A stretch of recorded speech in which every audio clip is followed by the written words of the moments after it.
এই তুই কি ডারে?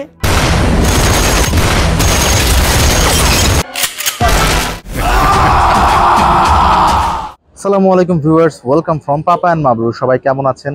আশা করছি সবাই অনেক ভালো আছেন। সবার দিন অনেক অনেক ভালো যাচ্ছে। So finally most anticipated cinema Toofan দেখে ফেললাম। সো তুফান সিনেমাটা আমার কেমন লাগলো, আমার দৃষ্টিতে কেমন হয়েছে, এই সব ডিটেলস ব্যাপার নিয়ে আপনাদের সাথে এখন কথা বলবো। তো ফাইনালি তুফান সিনেমার যে পজিটিভ দিক নেগেটিভ দিক আমি কোনোটা স্পেসিফিকভাবে বলবো না। আমি আমার তুফান সিনেমার যে এক্সপেরিয়েন্স, স্টোরি এক্সপেরিয়েন্স বা মুভি এক্সপেরিয়েন্সগুলোই বেসিক্যালি আপনাদের সাথে শেয়ার করবো। এখানে নেগেটিভ পজিটিভ বোথ সাইডই থাকবে। তো একটা সিনেমার পজিটিভ সাইড থাকে, নেগেটিভ সাইড থাকে, তুফান সিনেমাটাও তার ব্যতিক্রম না। বেসিক্যালি নর্মালি বাংলা সিনেমা নিয়ে কিন্তু বেশি একটা রিভিউ করা হয় না। আর বাংলা সিনেমা নিয়ে রিভিউ কি করবো, আসলে সিনেমা যেগুলো বাংলাদেশে রিলিজ হয়, কমার্শিয়াল সিনেমা বিশেষ করে, সেগুলো আসলে দেখার যোগ্য না, সত্যি কথা বলতে যেটা। তারপরে সেদিক থেকে তুফান রিসেন্টলি রিলিজ সিনেমা, যে সিনেমাটা দারুণ একটা হাইপ ক্রিয়েট করেছে। আর এই হাইপ ক্রিয়েট করার দিক থেকে Raihan Rafi one of best. আমার মনে হয় যে বাংলাদেশে যে মার্কেটিং পলিসিগুলো যেগুলো রয়েছে, মানে ফিল্ম মার্কেটিং যেটা, সেটা রায়হান রাফি দুর্দান্তভাবে জানে।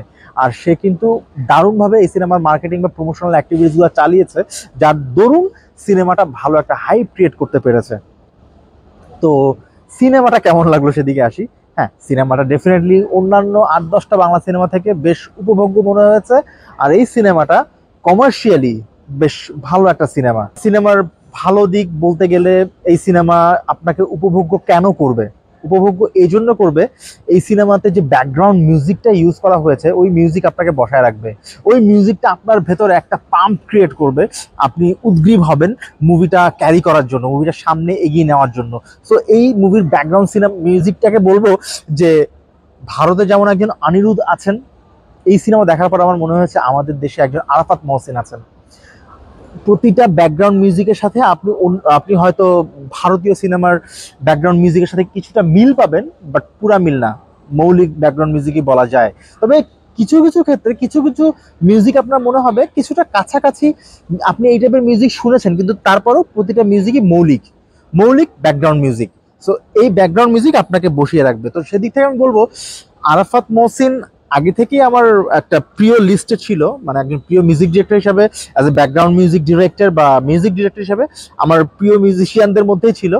এই সিনেমার মধ্যে সেই লিস্টে উনি বেশ পাকাপোক্তভাবে স্থান দখল করলেন। এর আগে দেখা গেছে আরাফাত মহসিনের @18 অল টাইম দৌড়ের উপর @18 এইটা একটা শিরোনামের যে আমরা টেলিফিল্ম দেখেছিলাম, ওখানে তার একটা গান ছিল, বা সে ওই ওই টেলিফিল্মে সে যে ব্যাকগ্রাউন্ড স্কোরের কাজ করেছে, সেটা কিন্তু বেশ উপভোগ্য ছিল, বেশ এনজয়েবল ছিল।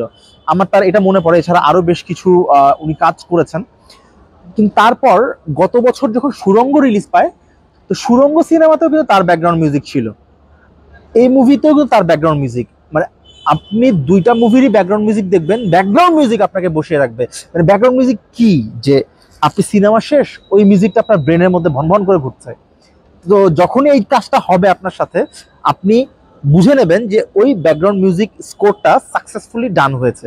আর সেদিক থেকে বলা যায় তুফান সিনেমার ব্যাকগ্রাউন্ড মিউজিক স্কোরার হিসেবে আরাফাত মহসিন দারুণ কাজ করেছেন। যাক, ব্যাকগ্রাউন্ড মিউজিক নিয়ে অনেক কথা বললাম। তার ব্যাকগ্রাউন্ড মিউজিক নিয়ে যেহেতু কথা বলেছি, এখন ডিরেক্ট মিউজিকে চলে যাই।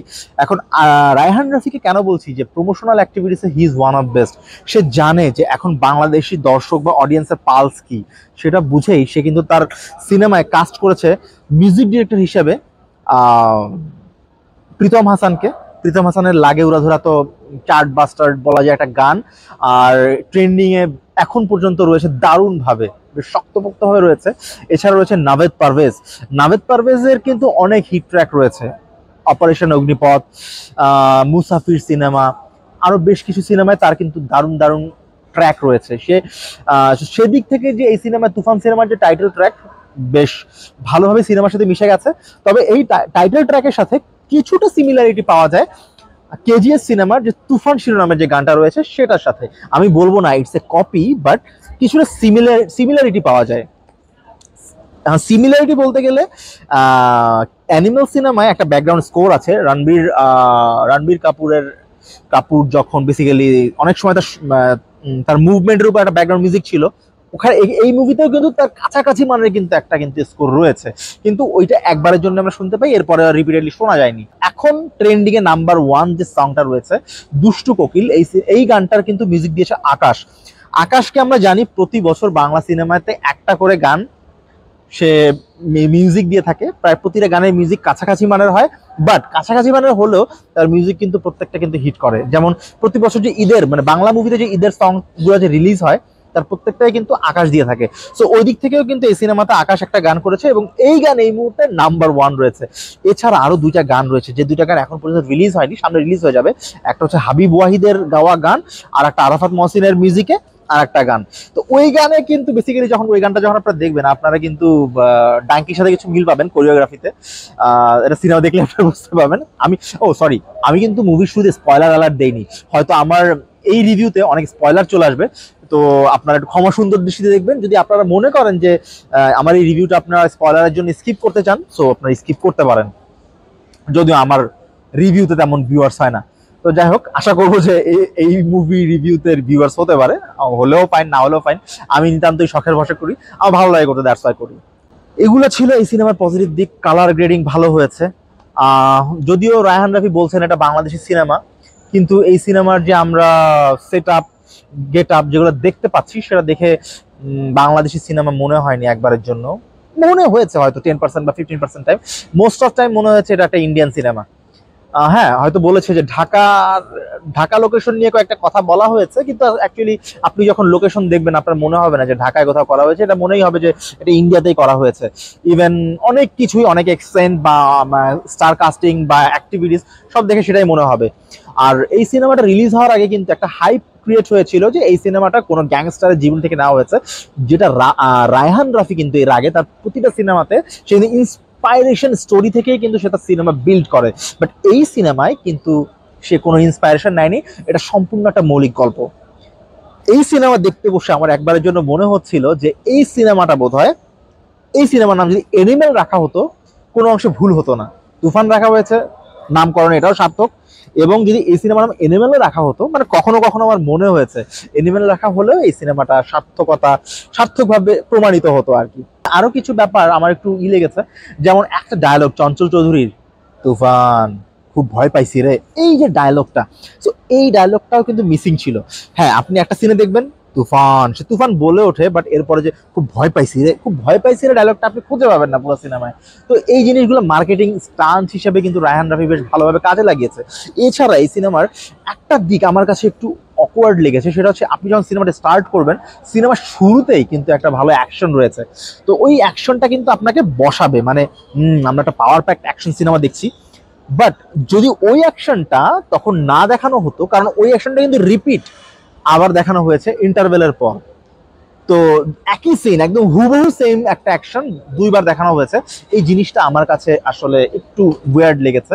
সো প্রথমবার যদি ওটা না দেখানো হতো তাহলেই দর্শক বেশি উপভোগ করতো সিনেমাটা। কজ একটা মানুষ যখন টাকা দিয়ে যখন টিকিট কেটে সিনেমা হলে ঢুকছে, সে কিন্তু বিরতির পর বের হবে না, সে কিন্তু সে কিন্তু সিনেমাটা শেষ না করলেও 80% দেখবে। তো সিনেমাটা বেসিক্যালি শুরুই হয় বিরতির পর বা ইন্টারভেলের পর, বা ইন্টারভেল আগ থেকে এর আগ পর্যন্ত সিনেমার গল্পটা বিল্ড করার চেষ্টা করে রায়হান রাফি। তো সে আমার মনে হয়, তবু তার পয়েন্ট অফ ভিউ আমি কিন্তু কম্পেয়ার করছি না, মানে আমার সেট আমি বলছি, যদি ওই অ্যাকশনটা তখন না দেখানো হতো শুরুর অ্যাকশনটা, তাহলে অনেক কিছু সাসপেন্স আকারে থেকে যেত। হয়তো আমাদের যে প্রেডিকশন থাকতো সিনেমা দেখতে গিয়ে, সেই প্রেডিকশনটা কিছুটা হলেও মানে ভুল প্রমাণিত হতো। সো আমরা টুইস্টগুলো দেখে আরো বেশি বিমোহিত হতাম হয়তো বা, এটা মানে আমার সে থেকে আমি বলছি। আপনাদের কাছে হয়তো যদি মনে হয় আমার থটটা ভুল, সো ডেফিনেটলি আপনারা কমেন্ট সেকশনে জানাবেন। এই সিনেমাটা দেখতে গিয়ে আরো বেশ কিছুবার মনে হয়েছে এই সিনেমাটা যদি সিনেমা না হয়ে যদি এই গল্পটাকে যদি একটা ওয়েব সিরিজ বানানো যেত তাহলে হয়তো আরো ভালো হতো। কজ অনেক ক্যারেক্টার আছে যেগুলো প্রপারলি বিল্ড হয়নি, আমার মনে হয়েছে যে প্রপারলি বিল্ড হয়নি। এই জন্য মনে হয়েছে গল্পের মধ্যে অনেক লুপ হোল রয়েছে। কজ একটা দৃশ্যে যেমন শাকিব খান যাকে বাবা বলে ডাকে, মানে গাজী রাকায়েতকে বাবা বলে ডাকে, তাকে কিন্তু শাকিব খান ঠিক অ্যানিমেলের টাইপ, মানে অ্যানিমেলের মতো করে মেরে ফেলে। তো তো আমার কথা হচ্ছে, যদি চঞ্চল চৌধুরীর রেফারেন্সে যদি তাকে যদি মেরে ফেলা হয়, সিনেমার শেষে যে টুইস্ট আছে সেই টুইস্ট দেখার পর আপনার মনের মধ্যে প্রশ্ন জাগতে বাধ্য যে শাকিব খান তখন যে গাজী রাকাতকে মেরে ফেলেছে সেটা কি লজিক্যাল ছিল কি ছিল না। হয়তো তুফান 2 যে আসতে যাচ্ছে, হয়তো তুফান 2তেই রায়হান রাফি সেটা প্রুভ করবে যে হ্যাঁ ওটা শাকিব খানের দৃষ্টিভঙ্গিতে লজিক্যাল ছিল। আমি এই ফাইনাল টুইস্টের স্পয়লারটা দিতে চাচ্ছি না, কারণ এটা যদি আমি বলে দিই অনেক কিছুই আপনার অনেক মজাই নষ্ট হয়ে যাবে। সো আমি ওটা দিতে চাচ্ছি না। তবে এরকম অনেক ব্যাপার স্যাপার আমার কাছে মনে হয়েছে প্লট হোল রয়েছে। এছাড়া শাকিবের তো ডবল রোল প্লে করছেন উনি। এটা তো বেসিক্যালি আপনারা যখন ট্রেলার রিলিজ হয়েছে ট্রেলারে কিন্তু আপনারা দেখতে পেয়েছেন যে শাকিবের ডবল রোল রয়েছে এই সিনেমার মধ্যে। ডবল রোলটা কিন্তু ভালোভাবে বিল্ড হচ্ছিল। তো ফাইনালি আসলে আমার কাছে আমার কাছে অনেক কোয়েশ্চেন জেগেছে যে কেন এটা হলো, আর এটার অ্যান্সারটা মনে হলো যে আমরা প্রপারলি পাইনি, এরকম মনে হয়েছে। হয়তো এই সমস্ত আনসার পার্ট 2 এর জন্য জমিয়ে রাখা হয়েছে। অ্যাকচুয়ালি একটা সিনেমা যখন বানানো হয়, এটা পার্ট 1 হোক বা 2 হোক, পার্ট 1 এ কিন্তু ম্যাক্সিমাম অ্যান্সার ফিনিশ করতে হয়। ফিনিশ করার পর একটা লেজ জুড়ে দিয়ে হয়তো পার্ট 2 তে যেতে হয়, যেটা অ্যানিমেলে করেছে। আপনি দেখবেন অ্যানিমেল সিনেমায় বা কেজিএস সিনেমায় কিন্তু প্রশ্ন উত্তর পার্ট 1 একটা পার্ট 1 এ দিয়ে দিয়েছে। নতুন গল্পের শুরুটা দেখিয়েছে ওই টুইস্টের মানে পোস্ট ক্রেডিট সিনের মাধ্যমে দেখিয়েছে, যেটা অ্যানিমেল সিনেমাতে দেখানো হয়েছে। তো এই পোস্ট ক্রেডিট সিন মানে ধরেন আমি এত ভুল কেন ধরছি, আপনারা বলতে পারেন যে আমি কেন ভুল ধরছি। সিনেমাটা ভালো, অনেকদিন পর বাংলা সিনেমা একটা দারুণ কমার্শিয়াল সিনেমা এসছে, এন্টারটেইন হওয়ার মতো। সো এসছে বলেই আমি সিনেমাটার ভুল ধরছি। ধরেন আরো অনেক সিনেমা রয়েছে যেগুলো যদি ভুল ধরার আমার ইন্টেনশন থাকে, ওই সিনেমাতে কোনো ভালো কিছু খুঁজে পাবো না, সব ভুলই ধরতে হবে। তো এই সিনেমাটা যেন আরো আমার কাছে পারফেক্ট লাগতো, মানে আমার কাছে মনে হয়েছে এগুলো গ্যাপ রয়েছে, সেটাই জাস্ট বলার চেষ্টা করছি। এই জিনিসগুলা আমার কাছে একটু অকওয়ার্ড লেগেছে। তাছাড়া দুষ্টু কোকিল শিরোনামে যে গানটা, ওই গানের কালার গ্রেডিং বা সেট ডিজাইন দারুণ হয়েছে, অসাধারণ। ইভেন আমাদের কণা যে গান গেয়েছে, তার যে গায়কী ভঙ্গি, তার যে বারবার যে সে যে তার কণ্ঠটাকে বারবার সে যে কনভার্ট করছে এক একটা টোনে, এই ব্যাপারটাও দারুণ শ্রুতিমধুর ছিল সম্পূর্ণ সিনেমার মধ্যে। আরেকজন অ্যাক্টর আছে শাকিব খানের ছোটবেলার রোলটা যে প্লে করেছে সমৃদ্ধ, তো সমৃদ্ধর ক্যারেক্টার সে যে প্লে করেছে, তার অভিনয় সেটা কিন্তু দারুণ ছিল। তার কিন্তু একটা ব্রুটাল সিন ছিল, ওই সিনটা মানে সত্যি মানে আসলে ওই সিনটা উপস্থিত অডিয়েন্স যারা যখন ওই সিনটা দেখবে তখন তারা কিন্তু চুপ হয়ে যাবে, পুরা হল একদম চুপ হয়ে যাবে ওই সিনটা দেখার সময়। তো ওই সিনটা দেখার সময় যদি আপনাদের সাথে বাচ্চা কাচ্চা থাকে, তাদের পারলে আপনারা চোখটা ঢেকে দিয়েন, একটু ডিস্টার্বিং একটা সিন রয়েছে আর কি। তো এগুলা ছিল মোটামুটি আমার তুফান সিনেমা নিয়ে আমার মন্তব্য। অনেকেই বলছে যে এই সিনেমায় অ্যাকশনের পরিমাণ কম। আসলে আমি বুঝলাম না এই সিনেমায় কোথায় অ্যাকশনের পরিমাণ কম। এত অ্যাকশন দেখতে গেলে তো আপনাকে জন উইক দেখতে হবে। আর দেখেন অ্যাকশন সিনেমায় কিন্তু গল্প খোঁজাটাও কিন্তু একটু অবাঞ্ছনীয়, বিকজ অ্যাকশন সিনেমা মানে সেখানকার গল্প হবে কিছুটা অসত্য। তো সেখানে লুপহোল হয়তো থাকবে, আমরা চাইলে অনেক লুপহোল বের করে ফেলতে পারবো। অ্যাকশন সিনেমাটা হয়, আর এই সিনেমা কিন্তু অ্যাকশন একেবারে কম নাই। সিনেমার প্রয়োজন মাফিক যতটুকু অ্যাকশন প্রয়োজন ততটুকু অ্যাকশন রয়েছে। হয়তো হ্যান্ড টু হ্যান্ড অ্যাকশন কম, but hand to hand action কম হলো যে হ্যান্ড টু হ্যান্ড অ্যাকশনটা রয়েছে সেই অ্যাকশনটা তো খারাপ না, সেই অ্যাকশনটা কিন্তু বেশ ভালো। আর এছাড়া তো বেশ কিছু অ্যাকশন যেটা সিনেমার ট্রেলারে প্রতিটা অ্যাকশনের কিছুটা হিন্টস দিয়ে দেওয়া হয়েছে, সিনেমার ট্রেলারে দেওয়া হয়েছে যতটুকু অ্যাকশন রয়েছে। এছাড়া একটা ওয়ান টেক শট রয়েছে, ওই মানে রায়হান রাফি কিন্তু ওয়ান টেক শটের জন্য সে স্পেশাল। তার প্রতিটা সিনেমায় একটা ওয়ান টেক শট পাবেন, দামালে ছিল, তারপর আরো বেশ কিছু সিনেমায় আমি ওয়ান টেক শট দেখেছি। তবে আমাকে যদি বলা হয় যে গত বছরের সুড়ঙ্গ, রায়হান রাফি পরিচালিত গত বছরের সুড়ঙ্গ আর এই সিনেমার মধ্যে পার্থক্য কি, বা এই সিনেমাটার কোন দিকটা আমার সব থেকে বেশি ভালো লেগেছে, আমি চোখ বন্ধ করে বলে দিব গত বছরের সুড়ঙ্গটাই আমার ভালো লেগেছিল। বরঞ্চ আমি ওই সিনেমায় লুপহোল তেমন পাইনি। আর ওই সিনেমায় শেষ মুহূর্তে যে ইমোশনটা, ওই ইমোশনটা বেশ হৃদয় ছুঁয়ে গেছে। শেষ মুহূর্তের ইমোশনটা, বিশেষ করে আরাফাত মহসিনের ব্যাকগ্রাউন্ড মিউজিকটা একদম মন ছোঁয়া ছিল। আর এটাও খারাপ না, কজ এটা অ্যাকশন সিনেমা, সো এটাও খারাপ না। আর এই সিনেমার সব থেকে বড় প্রাণ কে, হচ্ছে শাকিব খান। আর শাকিব খানকে রায়হান রাফি একদম পারফেক্টলি এই সিনেমায় প্রেজেন্ট করেছে। শাকিব খানকে একদম সম্পূর্ণ পারফেক্টলি তাকে প্রেজেন্ট করা হয়েছে। যদিও তার চুলটা ফেক চুল ছিল, নকল, বোঝাই গেছে এটা নকল চুল, এটা আসল না, বাট তারপরেও তার এক্সপ্রেশন, বডি ল্যাঙ্গুয়েজ, তার মুভমেন্ট, তার স্টাইল মানে সুপার লেভেলের ছিল, সুপার লেভেল। এটা ডেফিনেটলি সাকিবিয়ানদের জন্য একটা বিগেস্ট ট্রিট, যদি তারা ট্রিট হিসেবে নেয়, অবশ্যই নিয়েছে। তুফান সিনেমাটা বেসিক্যালি বক্স অফিসে আগুন কেন ধরাচ্ছে, এর পিছনে সব থেকে বড় ভূমিকা বলবো শাকিব খানের। শাকিব খান তার যে মুভমেন্ট, বডি ল্যাঙ্গুয়েজ, হাঁটা, চাউনি, এক্সপ্রেশন দারুণ দারুণ করেছে। আর এই সিনেমার মধ্যে দিয়ে আসলে বিশ্বাস করতে পারি যে বেসিক্যালি শাকিব খান তার পরবর্তী সিনেমা যেগুলো করবে, যেসব স্ক্রিপ্ট চয়েস করবে, ডেফিনেটলি এটা অনেক রিচ হবে, রিচ স্ক্রিপ্ট চয়েস হবে তার পরবর্তী সিনেমাগুলোর জন্য, এটা বোঝা যায় স্পষ্ট। তো যাই হোক, যার কথা বলতে সব থেকে ভুলে গেছি সে হচ্ছে চঞ্চল চৌধুরী। আমি শেষেই বলছি, চঞ্চল চৌধুরী কিন্তু এই সিনেমার প্রাণ ছিল, যদিও তার স্ক্রিন প্রেজেন্স খুব কম ছিল, বাট তার যে হিউমারাস ডায়লগ, ওই ডায়লগগুলো আপনাকে হাসাবে, ওই ডায়লগগুলো আপনার ভালো লাগবে। তবে এখানে একটা কথা আছে, চঞ্চল চৌধুরীর একটা সিন, সে যখন ভাত খায়, ওই ভাত খাওয়ার সিনটা আমার মনে হয়েছে কোম্পানি সিনেমার একটা সিন আছে ভাত খায়, তো ওই সিনেমা থেকে মনে হয়েছে ইন্সপায়ার্ড, আমার মনে হয়েছে। এছাড়া সিনেমার একটা পোর্শনে মনে হয়েছিল যে সিনেমাটার মধ্যে একটা লিও সিনেমার একটা ভাইব রয়েছে, এই সিনেমার একটা পোর্শনে মনে হয়েছিল যে অ্যানিমেল সিনেমার হয়তো একটা ভাইব রয়েছে, বাট সিনেমা দেখার পরে মনে হয়নি যে ভাইব রয়েছে। তো এরকম কিছু হয়তো বা মানে একটা একটা ছিল, একটা একটা ছায়া ছিল, বাট এটা যে কপি বলা যাবে না, এটাকে মোটেও কপি বলা যাবে না। এছাড়া সালাউদ্দিন লাবলুর ওই একটাই তুই কি ডারে, ওই জাস্ট তার ওই পাঞ্চি ডায়লগ যেটা ট্রেলারে দেখেছি, সিনেমাতেও ওটা ছিল। শহীদুজ্জামান সেলিম একটা সিনে ছিল খুবই ব্রুটাল সিন, মানে ওই সিনটা খুবই ব্রুটাল, পুরো সিনেমার মধ্যে সিনটা ব্রুটাল, শহীদুজ্জামান সেলিম যেটা প্লে করেছে। এটা সুমন আনোয়ার ছিল, সুমন আনোয়ারের স্ক্রিন প্রেজেন্স যতক্ষণ ছিল, তার ডায়লগ মজা লেগেছে, হয়তো 2-4 মিনিট ছিল, বাট মজা লেগেছে সুমন আনোয়ারকেও। এরকম মিলাই ঝিলাই ছিল আর কি বাংলাদেশের most of talented actor actress. এছাড়া ফজলুর রহমান বাবু ছিল, তারও আসলে এই সিনেমায় তেমন করার কিছু ছিল না। আশা করব পার্ট 2-তে তার রোলটা আরো ভালো একটা রোল হবে, হয়তো এই সিনেমায় তাকে বিল্ড করা হয়েছে, হয়তো নেক্সট পার্টে তাকে আরো ভালোভাবে বুস্ট আপ করা হবে, হয়তো নতুন আরো অনেক ক্যারেক্টার যোগ হবে তুফান 2-তে, ইয়ার ইজ নো ডাউট। এছাড়া মিমির জায়গায় বেশ ভালো লেগেছে মিমিকে দেখতে। নাবিলার অ্যাক্টিং এর জায়গা তেমন ছিল না বললেই চলে, অল্প কিছুক্ষণের জন্য স্ক্রিনে ছিলেন, হয়তো পার্ট 2-তেও আমরা নাবিলাকে ভালোভাবেই দেখবো।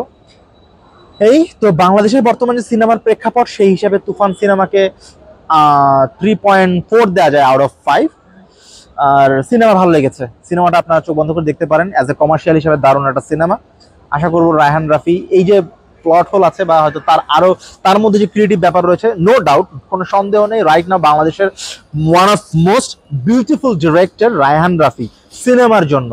আমি আশা করবো যে রায়হান রাফির মতন আরো ডিরেক্টররা সিনেমায় আসবে, যেমন শাওকি রয়েছেন, আবরার আতাহার রয়েছেন, বা আরো বেশ কিছু ডিরেক্টরস রয়েছেন।